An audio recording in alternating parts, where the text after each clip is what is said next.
Hello, everyone. I want to welcome you to tonight's episode of Let's Chat.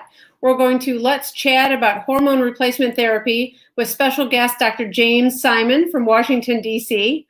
We're going to talk about HRT. It's safer than you think. A bit of housekeeping. Next week, we're going to Let's Chat about all those trips to the bathroom and bladder urgency. And to set up tonight, we are going to talk about, first of all, why I want to share why I care about hormone replacement therapy. And then we're going to get into a conversation with Dr. James Simon about the basics of menopause, the basics of menopause hormone therapy. And then we're going to leave you with 5 tips of what to take away from tonight about hormone replacement therapy. And then 5 things that I want you to ask your healthcare provider. So with that, I would like to introduce my distinguished guest, Dr. James Simon. Dr. James Simon is past president of the North American Menopause Society. He is the past president of the International Society for the Study of Women's Sexual Health. And Dr. Simon, I can't thank you enough for joining us tonight. Thanks, Diana. It's good to be here. You know, here, we have to redefine here in these days. Oh, absolutely. Yes. Well, I can't wait until you come to Grand Rapids. As you know, I've just started True Women's Health. And because of this pandemic, we're so lucky to have you you're seeing patients in person instead of lecturing all over the world. How has your world changed right now?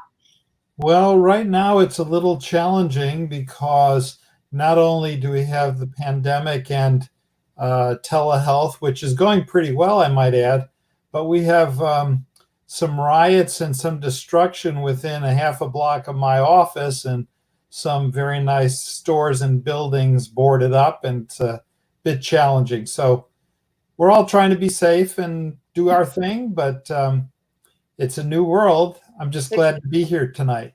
Exactly. And I'm just so glad that we can continue to talk about women's health and women's wellness, and especially in this time, being resilient and gathering all the tools around us to be healthy, right?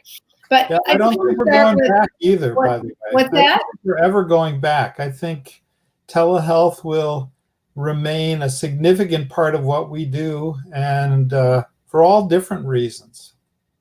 Well, I've been surprised. I was wondering how the connection would be, and I feel still so connected to my patients. I've been able to follow the same,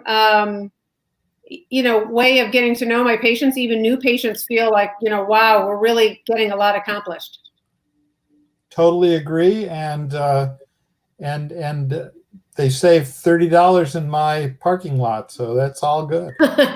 Well, here we don't have parking lot fees, but yeah, at least there's that travel time.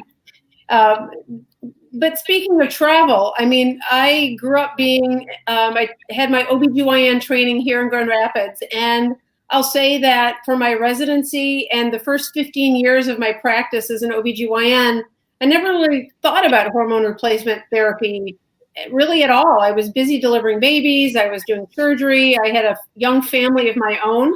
But then I thought, I've got to start caring because all my patients are asking questions. Why hot flashes? Why night sweats? And I would have patients ask me about hormones, and I didn't know anything about them. And I traveled to my first North American Menopause Society meeting, and there I first saw Dr. Simon up on the podium, and he and Dr. Steve Goldstein were debating hormone replacement therapy. I'll never forget. You guys were playing the devil's advocate to really hone the point home for those of us in the audience. And I learned so much. And obviously you had a great command of the literature. We're really concerned with patient safety and informed consent. And I was very impressed. And I've been able to learn from you over the years, maybe the last 10 years. And I'm so grateful for all that you do for women. Also, I just want to quick share, Dr. Simon was able to get all government, how do I say this, Jim? Well, it was, we managed to twist a few arms. It was, always takes a village, but we got Medicare to cover all of the available treatments for painful sex in Medicare recipients, which would be typically women over 65, when they used to only cover one of the older treatments, and even before that, they covered none of them. So I guess they didn't think women over 65 were going to have sex I guess not. But as we know, it has so many other effects. Even for women over 65 not having sex, it helps treat bladder urgency. And so important that you were able to accomplish this for women. I love when women would come and say, I would love to take that vaginal estrogen, but I can't afford it. And I would say, well, my friend, Dr. Simon, just was able to negotiate how we can get this paid for. So you actually can get this treatment that you so need. So thank you so much for accomplishing that. Like I say, it takes a village, and in Washington, it takes some arm twisting, but we're really happy that we got it done. Well, thank you. I think the first place we should start with, what is menopause? We're talking about hormone replacement therapy for menopause. So I think we should talk about menopause. And I always talk about the ovary. When we're born with lots and lots of baby eggs, those cells around the baby eggs in our ovaries are what make our estrogen and our progesterone. And the cells in between make testosterone, right? So that estrogen is so important. So will you walk us through the phases, reproductive first, right? Sure. So there are a number of phases, what we call reproductive phases, but a simplistic way of viewing that would be, normal puberty and reproductive life until about age 42, 43, 44. Then there's what we would call the perimenopause, which just means not quite menopause, but around the menopause. Cycles get a little irregular, hormones fluctuate up and down a little more heavy bleeding, a little more premenstrual symptoms, etc. And then the ovaries begin to run out of eggs entirely, where the cycles become irregular, some with ovulation, some without, and then the whole system just shuts down because a woman runs out of her eggs, and that's what ovaries retired. That's right. That's right. But it comes with consequences. So even though I'm yet to find a woman who wants periods after they finally stop, that comes with some consequences, and the consequences are related to the ovaries not only making eggs and menstrual cycles, but also making hormones that drive that system. And in the absence of those hormones, the symptoms we're going to talk about with related to menopause raise their ugly head, so to speak. Well, and I love it when women will say, I'm through the menopause, I'm all done. And I'll say, well, early menopause is when you have the worst symptoms of hot flashes and night sweats, which we'll talk about. But of course, then in late menopause, after that first 5 years, now we get more into the symptoms of progressive body aging, bone health concerns, heart disease concerns, and of course, vaginal dryness, pain with sex, and bladder urgency. So let's add to that some of the, shall we say, more visual aspects like dry skin, wrinkles, hair loss. These are all part of, although not directly related to loss of hormones. And for the women on this call who've had children, they all remember how great their skin was and how much hair they had when they were pregnant. Well, that's the same hormones working in overdrive that are lost after menopause. Well, one thing I always think about is, like in pregnancy, we think about our joints being so loose, of course, to hopefully allow the pelvis to expand and the baby to fit out. But then menopause is the opposite of that, where ligaments will get dry and tight. And then I just feel so bad for women who take an aromatase inhibitor, an estrogen blocker for, let's say, the treatment of breast cancer. It makes those joints even worse and more tight. So again, we have options to think about how to make that better, but estrogen is so powerful. I talk about that all the time, that estrogen is so important, testosterone important for perhaps sexual desire, sexual arousal, and also muscle mass, right, is an important thing. Muscle mass, strength, bone health, energy, bone density, even some cognitive functions like speed of processing and math problem solving and visual spatial function are thought to be related mostly to testosterone in both men and women.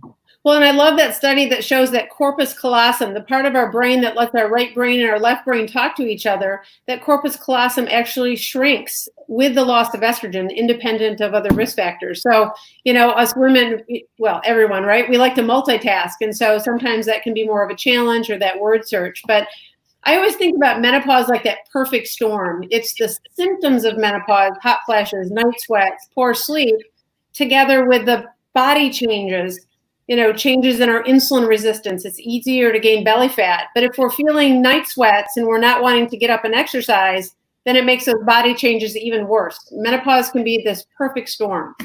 Absolutely. Absolutely. And that's why we need to talk about the benefits, not only the risks of hormone therapy or estrogen therapy in the context of trying to mitigate or slow those same changes that you're talking about. Exactly. And by the way, I want to say to everyone, if you're watching live, please feel free to put in questions in the sidebar. I'll be looking occasionally to check for those. Hey, Linda, I see you. Glad you're here. So, feel free to put those comments in and I'll be checking those. And for those of you who know Dr. Simon well from DC, also feel free to put in questions for both of us. Again, this is such an opportunity for you all to ask Dr. Simon questions. So we're very lucky to have him here. I want to refer people to, as we talk about symptoms, on our website, truewomenshealth.com, we have the symptom circle. And you can actually go to the tab, check my symptoms, and you can click on the symptom circle that will allow you to say, okay, I do have these symptoms and what can make them better or worse. I invented this because I wanted patients to say, okay, I'm not crazy. And then maybe to take them to work or home and show your partner, look, I'm not crazy. This is real medical stuff.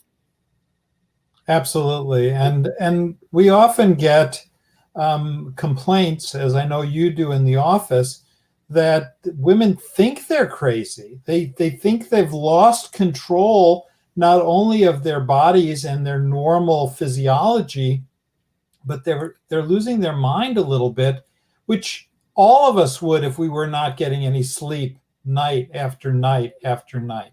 Exactly. So these are very real symptoms.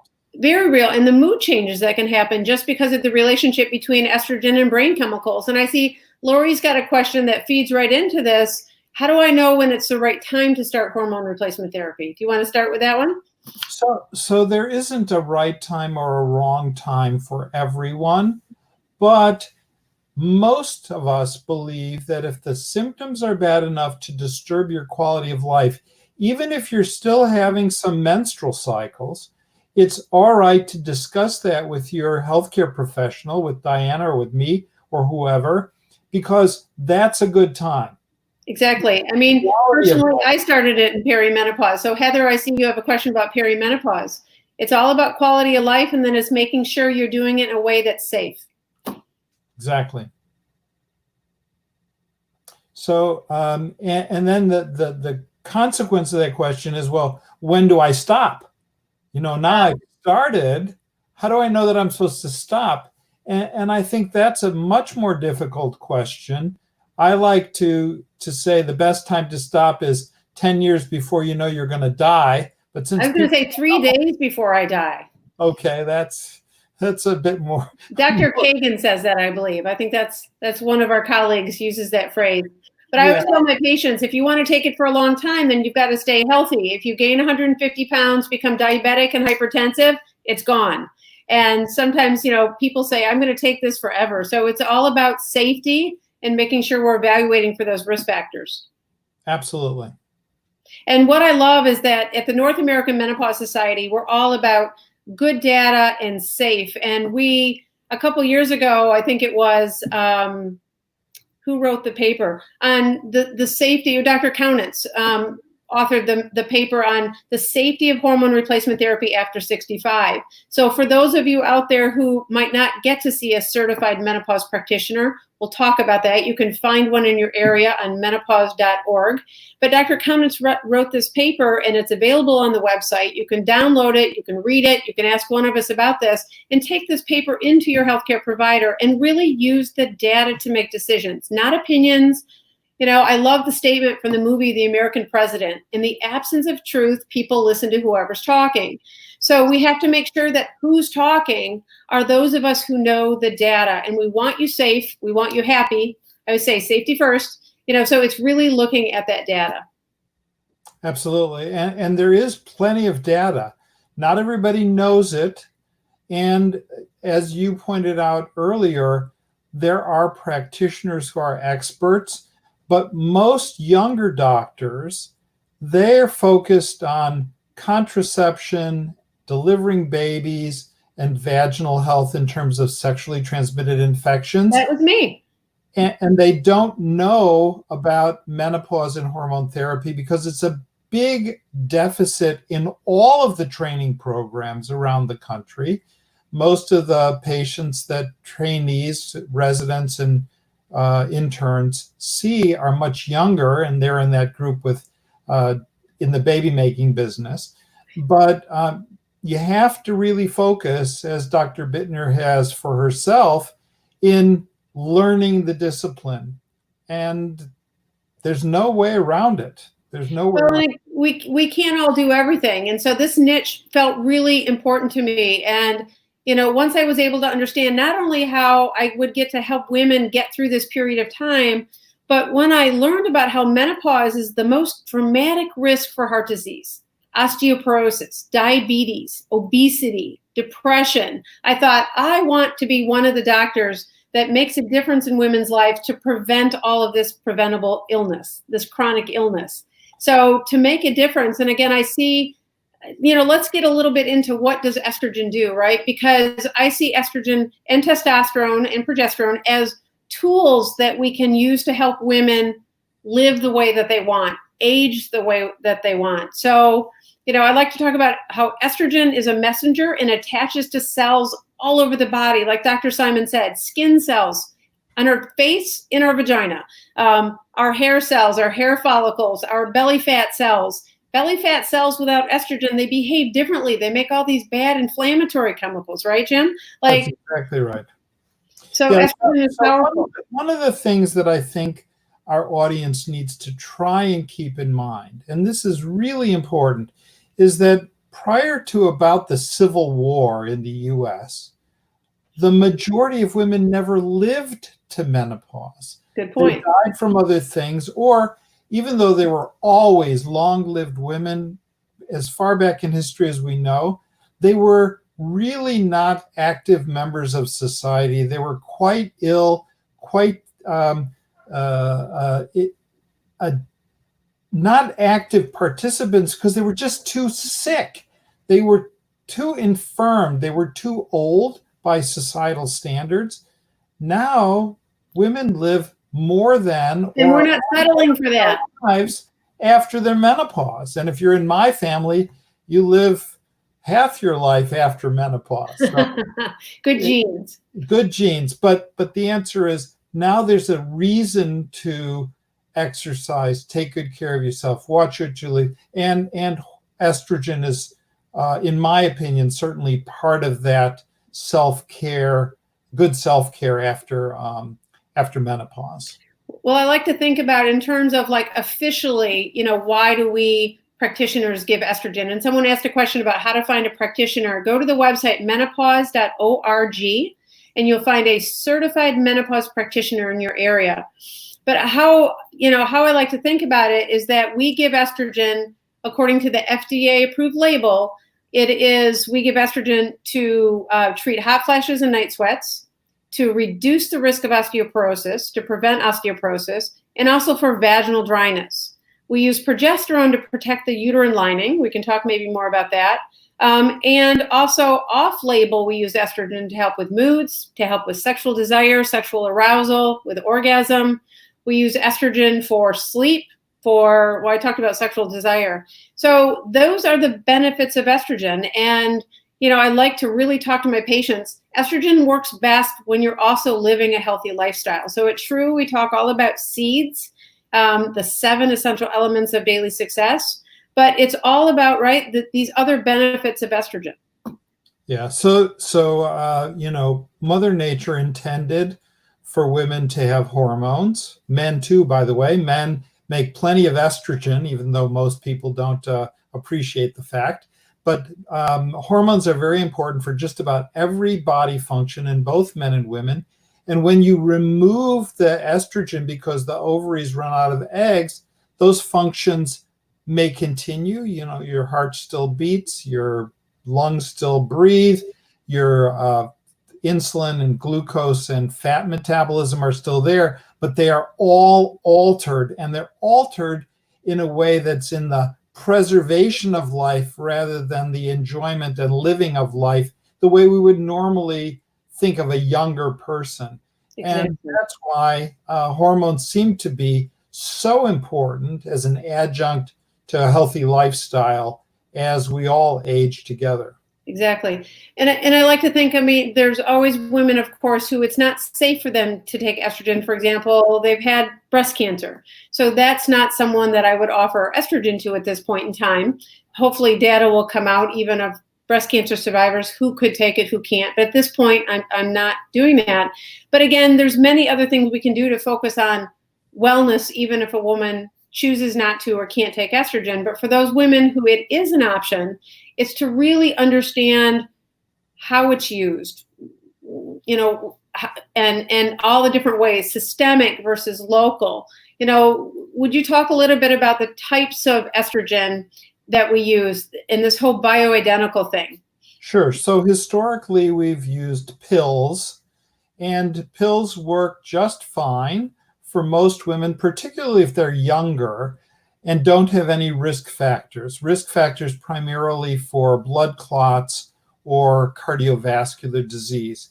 For somewhat older women or women who do have risk factors for thrombosis or heart disease, then a non-oral form of estrogen, a patch, a vaginal ring, a transdermal gel or lotion, have some benefits of reduced risk of deep vein thrombosis or heart disease. But I also love the data on the new oral estrogen product by Juva that doesn't even change, you know, liver clotting factors or any liver, I'm blanking on the word, any liver function tests. So, you know, of course, maybe not in someone who's had a clot unless they're on anticoagulation therapy, but I really like the data on the safety of the FDA-approved bioidentical oral pill.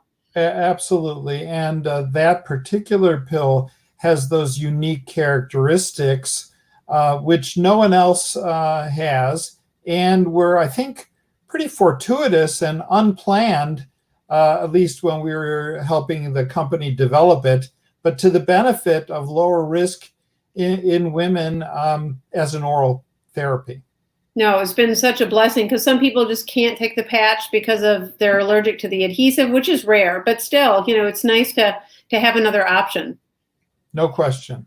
So now, one thing I love to talk about too is the timing hypothesis, we call it. So it's all about, you know, for women who can start hormone replacement therapy early in their menopause transition, let's say in the late perimenopause, or, you know, I go to the KEEP study that looks at reduced belly fat and insulin resistance, or the ELITE trial that looks at reduction of risk factors for heart disease in women who started earlier. Will you comment on the timing hypothesis? And Sure. So many of the people who are online are aware of a very large federally funded study, the Women's Health Initiative study, that had some important information about hormone therapy in two separate sub-studies. Those are all very important, but the main finding of that study, which cost us all a lot of money because it was paid for with taxpayer dollars, the main finding was women who are healthy and young, which is to say early menopausal, let's say about 50 or 55, they have mostly benefit from using their hormone therapy, whereas women who are older, and this study investigated women all the way up to 79 when they started. And wasn't the average age, like they were already past menopause by 12 years, most of the women in the study? Their average age was 63. So when we talk about the results and talk about the average woman, that average woman was 63 years old, not the average age that most women start hormone therapy for the symptoms we've been talking about. But recall that that study, the primary finding was that early use of hormones in younger women, generally speaking, was favorable in terms of the benefit-risk ratio, whereas older women in that study were mostly associated their use of hormones with risk. And the women in the middle or a mixed bag, let's It say. kind of depended, right? So I love the study that shows that the only women in that middle group who had complications, heart attack or a stroke, heaven forbid, they were women who already had metabolic syndrome, right? So they already had metabolic syndrome is high blood pressure, a waist circumference greater than 35, so belly fat, high blood sugar, and high cholesterol. So women who already had risk factors, and then they went on an oral synthetic estrogen and an oral synthetic progesterone, then those women had a higher risk. Absolutely. And the problem with the analogy, and it's one of the reasons for being for true, is that we need to avoid that metabolic syndrome. And it's not avoidable just with hormones. You got to have a good diet. You got to have exercise. You got to stay lean. Off the sugar.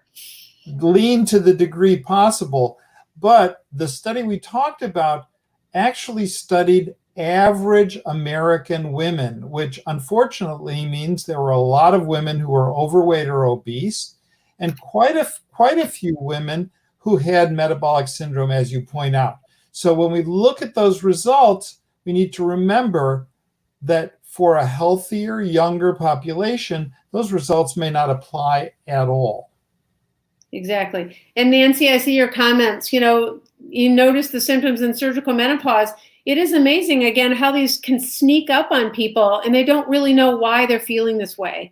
So yes, we need more healthcare providers, doctors, nurse practitioners, nurse midwives, PAs, to really address this. And again, us evidence-based providers who know about FDA approved, we know safety, we've got to get out there more. But those of you who also are out there, we need this grassroots movement. You've got to ask. And so, on that note, what I'd like to do is move into 5 takeaway tips, and we can continue to talk, while we do. But number 1, I want every woman to know her phase of ovarian function.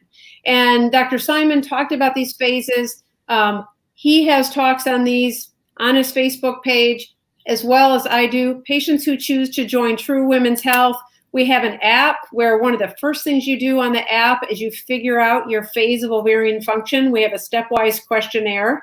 It's so important to know where you are, so then you can know what to expect from this phase, like surgical menopause, boom, instant menopause. Not only is your estrogen gone, but surgical menopause, your testosterone is gone like now, right?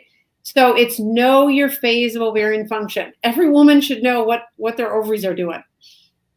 Yeah, absolutely. And we didn't really talk about testosterone, but testosterone is a very important female hormone. We like to talk about testosterone as his hormone rather than her hormone, but I'll bet most of the people on tonight will be very surprised to know that women make about 10 times as much testosterone as they make estrogen. We just don't express it the same way. Men make about 10 times more than that. So, but the answer is women have lots of testosterone every day of their lives. They still make some even after they stop their menstrual periods.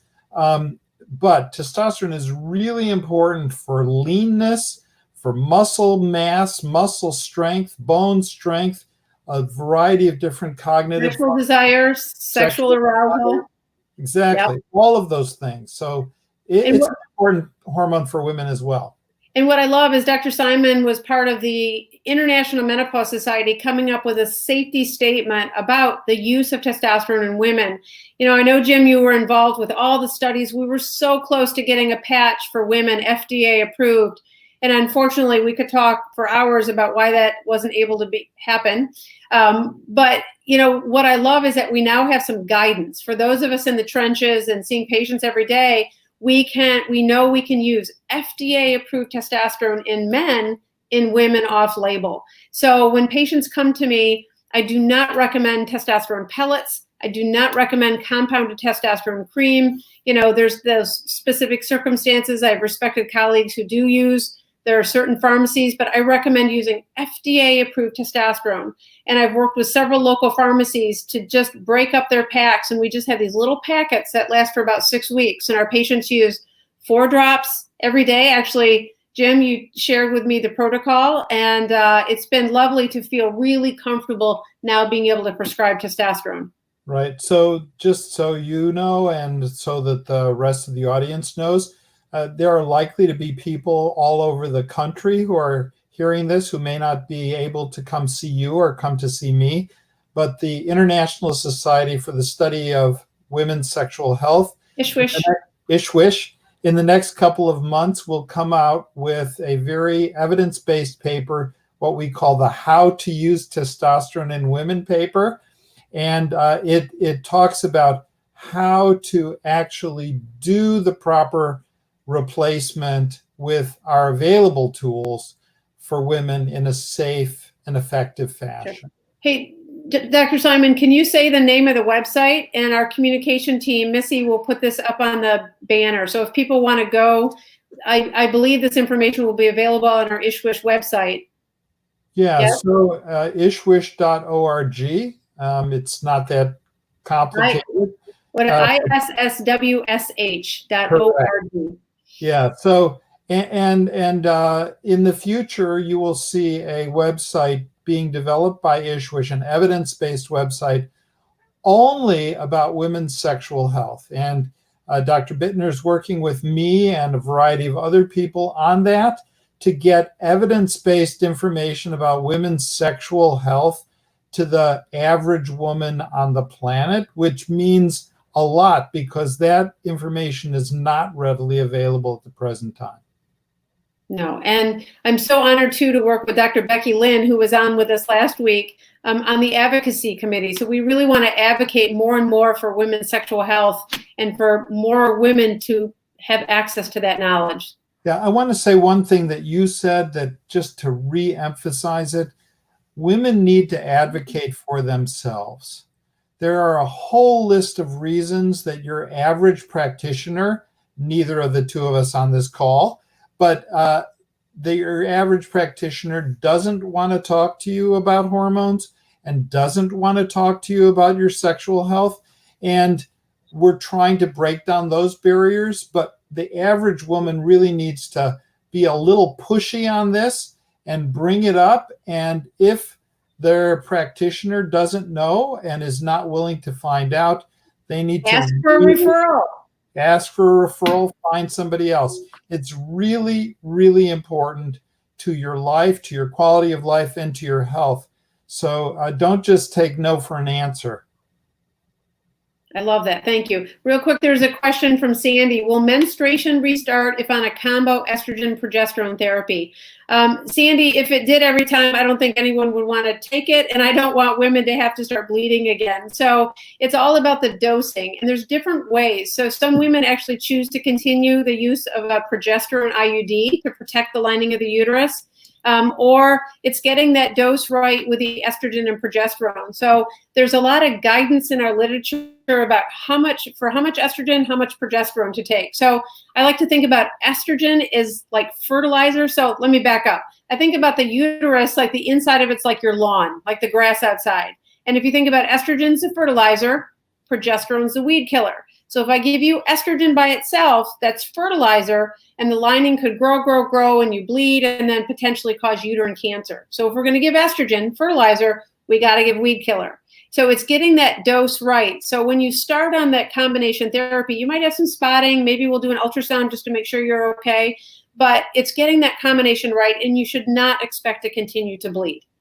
So I hope that answers your question. And the other thing is, if a woman continues to bleed or her practitioner seems to think that they have the combination right, but bleeding persists, look for an alternative reason. Maybe there's a rock in that lawn that you've been talking about. So the grass like a polyp or something. Yes. Yes. Or the lawn was too thick to start with. Some women go through perimenopause and that lining gets built up because of the hormone fluctuations. Perimenopause is when you're often making more estrogen, more fertilizer than weed killer. And so you might start menopause with a thicker lawn. And then as you start that combo therapy, you start to get into this bleeding. And so maybe we need to do an ultrasound. Maybe we do a biopsy. Maybe we do just progesterone for a little bit to get all that lining to shed off, and then we can start fresh. So again, those of us who are certified menopause practitioners, know all this stuff. And so we can make sure you're safe and you're happy. So number 2 tip to take away tonight is you can take different symptom evaluations. At True, we use something called the MTS, the Menopause Transition Scale. You can take this to list and understand your symptoms. So back in 2009, I did a pilot study of 100 women walking through a process of care and wrote a book about the stories of the women who went through the process, but also the new 3rd edition just came out. I want to age like that. But on page 119, you can take the MTS. Dr. Simon, how do you follow symptoms in your practice? So what I usually do is run through a symptom checklist and just ask the patient to go through those same symptoms with me at each individual visit. Or if I'm starting a treatment that should ameliorate one of those symptoms, make sure that it's actually getting better. And there are a number of these checklists that are available in the literature. But if you've opened the Pandora's box about menopause, you got to do the whole deal. It's not just okay to say, are you okay? Are you not okay? There's a long list of problems to deal with or symptoms to ask about, and need to really address the entire woman's body and everything about it. Exactly, the whole wellness. But I invented this MTS, and actually I did a study that was IRB approved, and hopefully we'll be submitting the paper soon. But the MTS is 7 questions rated 3, 2, or 1 in language that the patients helped me develop. So yeah, there's all different ways, but so important to acknowledge your symptoms, to rate them in your mind or on a scale, and then to track them over time. So important. Number 3, I really want women to be real clear about having a clear goal. It's so important to say, it's hard to get somewhere if we don't know where we're going, right? So what is your goal? And I always ask women, what is hard? Hot flashes, night sweats. But then let's flip that to the positive. I want to age without menopause symptoms. I want to be in charge of how I feel, my wellness. So that involves more than a prescription. It involves a healthy lifestyle, getting your sleep, drinking your water. But again, it's having that clear goal you're working to. I imagine you talk about that as well. Yeah, I usually try and add the word realistic with goal, because sometimes we have unrealistic goals. One of my more favorite unrealistic goals is I'll ask a woman how much she'd like to weigh if she thinks she's overweight or obese. And I sometimes get the answer, well, I want to weigh what I weighed in high school. And that may not be a realistic goal. I'll say, what could you live with? There you go. But basically, to frame the question in a way that we can develop realistic goals together and then pursue whatever's necessary to achieve those goals. Totally agree. Tip number 4, it's also to take a checklist, whatever you use. At True, we use a checklist called the SEEDS, the 7 essential elements of daily success. So women will come in and say, I just want a prescription and I'm out of here. I'll never forget, I had a patient who was a nurse, and she came in and said, I'm still having hot flashes and I'm on, she was on a full dose of hormones. And she said, I want more hormones. I said, no, more hormones would not be safe for you. We've got to do the SEEDS. And she was a little reticent at first, but I asked her, how much water are you drinking? I'm a busy nurse. I don't have time to drink water, but she had time to drink Diet Coke and coffee, right? So we talked about flipping that over. She was eating a diet on the run, so lots of white bread and sugar and simple carbs because she was in a rush. And we talked about flipping that over to complex carbs. She wasn't sleeping, on and on. So she did her SEEDS, continued to take her hormones. She lost a couple pounds because of her diet changes, and her symptoms went away. Yeah. So I wrote a paper about 20 years ago on the non-menopause causes of menopausal symptoms. I love it. In addition to, managing of diet and exercise and weight, etc., there are much more uncommon causes of hot flashes and night sweats that are either malignant causes or infectious causes, etc. Mm-hmm. We actually see quite a few of those cases, probably less in Grand Rapids, in Washington, because we have a very international population Sure. that come from overseas with all kind of illnesses that you and I would not even imagine, and Sure. they can cause some symptoms that are common to menopause. But even a symptom is simple as thyroid. So of course we always evaluate patients for that. I remember I had a patient who came to see me at 72. Her primary care doc sent her to me for new onset hot flashes at 72. And as I've learned, the first thing is to rule out heart disease. So what she perceived as a hot flash was actually angina or chest pain from little mini pre-heart attacks, angina, chest pain. And we talked about symptoms, and when do you have your hot flashes? Well, when I'm walking to the mailbox and when I'm walking back to the house, and the hot flashes go away when I sit down. I said, that's not a hot flash, that's chest pain. So I sent her to the cardiologist, and 3 days later, she had an emergent open heart and had a bypass. So it's really thinking about what are those other symptoms. Anxiety can cause hot flashes. And even weight gain, let's say, or, in terms of having all that extra insulation, and even a little bit of weight loss sometimes can make a difference. So again, take that checklist of your habits. We have it on our website. There's lots out there to evaluate, but it's that. And number 5 takeaway, know your options. I love the statement by the North American Menopause Society. It's the appropriate dose for the appropriate patient for the appropriate amount of time.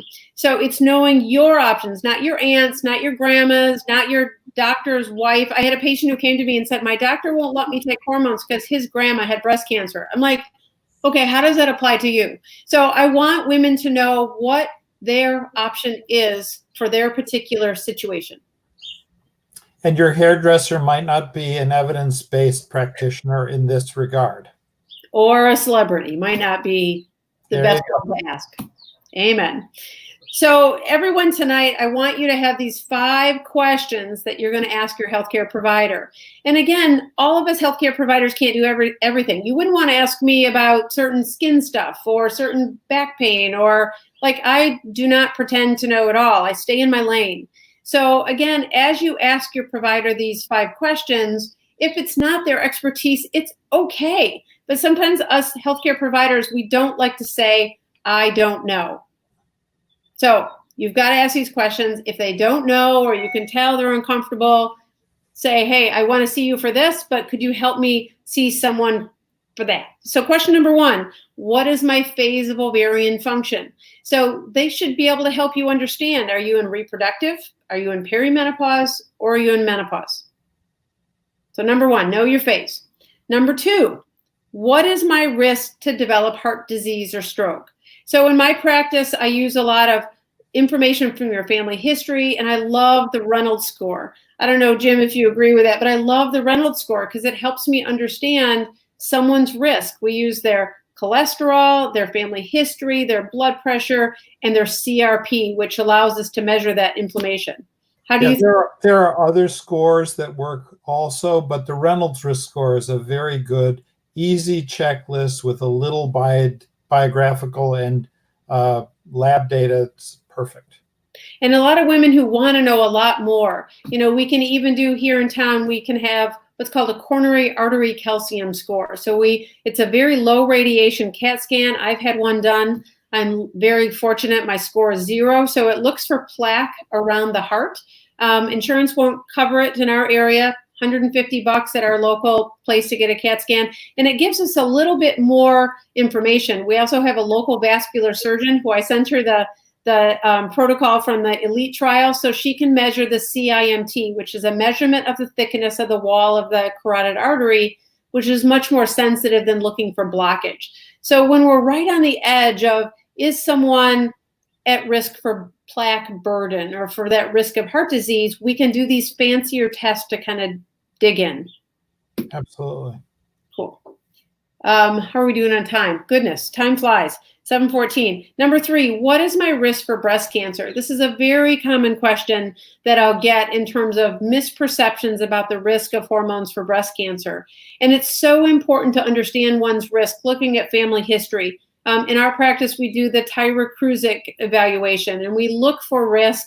And I'm very fortunate that I've hired Suzanne Pettigrew is a PA in my practice who also knows so much about high-risk breast cancer and will even do, advanced, maybe even testing or screening. So, Jim, what do you do when people come to you and say, so one of the big deals here is, and we've talked about it. We talked about estrogen making your uterine lining grow, making your hair grow, making your skin grow, making your vaginal cells grow. Well, estrogen is a growth factor. And so if one has an underlying breast abnormality, including a breast cancer, it's going to make that grow. Now, that's a double-edged sword, because if you're doing a study of a defined period of time and you're studying estrogen, it's going to make the appearance of more breast cancers. That didn't mean it caused it. It made the ones that were there grow. So the appearance of more cancers. But those cancers tend to behave better under treatment because they were diagnosed earlier from being on their hormones and under a doctor's care. So I'd like to interrupt you there. I want to be really clear on that point. Yeah. It can make a breast cancer grow. Estrogen does not start a breast cancer. We need to be very clear about that. Correct. And even if you keep that in your mind, that it makes breast cancers grow, the question is, how much does it make them grow? And it makes them grow about 8 extra cancers per 10,000 women per year of use of hormones. That's a very small number. Okay? It is the same degree of risk as identity theft if you own a credit card. Now, everybody on this phone call has at least one credit card, unless your credit score is too bad that you can't get one. But the answer is, it's a very, very low risk, and yet you still carry your credit card. Yep. So that's why we talk about it, and we talk about evaluating for risk, making sure the mammogram is up to date in starting menopause hormone therapy. But it's so important to understand our risk and be aware of that. Yeah, and there's a lot of science to suggest that it doesn't affect the risk of breast cancer at all. But that's not the perception. The perception is that there's a big risk, which is really not true. It's a very small risk. And the reality is probably that it doesn't affect breast cancer risk at all. And again, that's why it's so important for women to see a provider who can talk to you about the benefits, the potential risks, and make that decision with you together. And potentially, as your risk factors change, that's why we need to see you back. We need to stay in touch, and we need to talk about that. What just popped in my brain is the Bijuva. So it's the new FDA-approved bioidentical hormone, estrogen and progesterone combined. But what they showed in a study of a year-long study, it did not even change breast density. So women who take synthetic progesterone, it makes the breast more dense. This bioidentical estrogen, bioidentical progesterone that's FDA approved and combined does not change breast density. I was so relieved to see that. Yeah, breast density is a marker of breast cancer risk. And if you don't change the density, then whatever your breast cancer risk when you came onto the treatment, before you took the treatment, is likely to be your breast cancer risk while on the treatment. And so, you can't change who you are, but the answer is that hormone therapy doesn't change your risk. And again, we think of, some of the risks for breast cancer. For example, alcohol intake, which maybe women do more if they're stressed or they're not feeling good. Maybe they drink a bit more. Alcohol is a risk factor for breast cancer. Hot flashes. Yeah, exactly. It makes the hot flashes worse. But belly fat is potentially a risk factor for breast cancer. And so again, if someone is more active, sleeping better, they're more likely to not gain that belly fat. Again, it's weighing those pros and cons and really understanding how they apply to you. So question number 4, number Number 4, to ask your provider, are you a certified menopause practitioner? Again, being part of the membership committee of NAMS, and Dr. Simon has been with NAMS for a long time and has been an integral member. Not that old. I'm not that old. But it's so important to ask your provider, are you a certified menopause practitioner? And of course, we always welcome more people to take the test. It's actually not an easy test. It's a pretty hard test, but it's such good information that we have to learn to pass this test, to be a certified menopause practitioner. So at True Women's Health, to work there, you got to be a certified menopause practitioner. So myself and Suzanne Pettigrew, of course, we're certified menopause practitioners. And again, it's okay to ask. You deserve knowledge from someone who knows what they're doing about your safety. Question number 5, ask your provider, what is your understanding of hormone replacement therapy? What education have you had about hormone replacement therapy? How interested are you in this? And if you can see that they glaze over or they don't know, say, I love seeing you for, let's say, my primary care, but can you refer me to someone? Right, Jim? It's like people deserve, like you said it very well. You can't be an expert on everything. And as Dr. Bitner said, get on the menopause.org website and find yourself a menopause practitioner in your area who's taken the test and passed it. And I was the first one that wrote the questions for the test. So I can tell you, it's a tough test. You have to know what you're talking about. It was developed by a multidisciplinary group of individuals, some internists, some family docs, some gynecologists.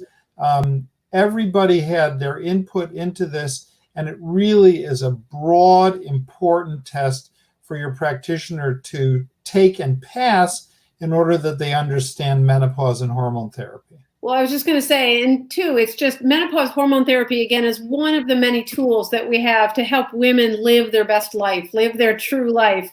And so it's all about wellness. And so at the North American Menopause Society, the lectures are amazing.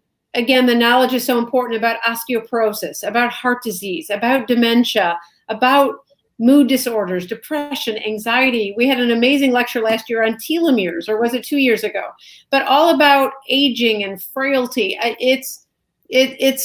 just honored to be a part of it. And Dr. Simon, I can't thank you enough for all the work you've done for women. I'm just blessed to count you as a dear friend, and I thank you for all that you've done and how you've mentored me and so many of us in this field. It's my pleasure. Thank you for having me, and really great luck with the opening of your new facility. Thank you, and have fun with that telehealth. And when it's safe to travel and have a grand opening, I know you've told me you'll come, and nothing would be better. So I so look forward to having you here in Grand Rapids, but I look forward to more conversations like this in the future. I have had requests that you and I would talk about sexual health for couples. And so in the future, I would love to have that talk, and that would be a lot of fun. That would be fun.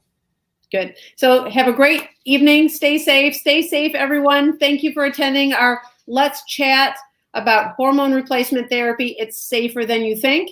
And we'll see you back right on this channel on Facebook or YouTube next week, talking about Let's Chat about all those trips to the bathroom. So have a good night. Thank you. Good night.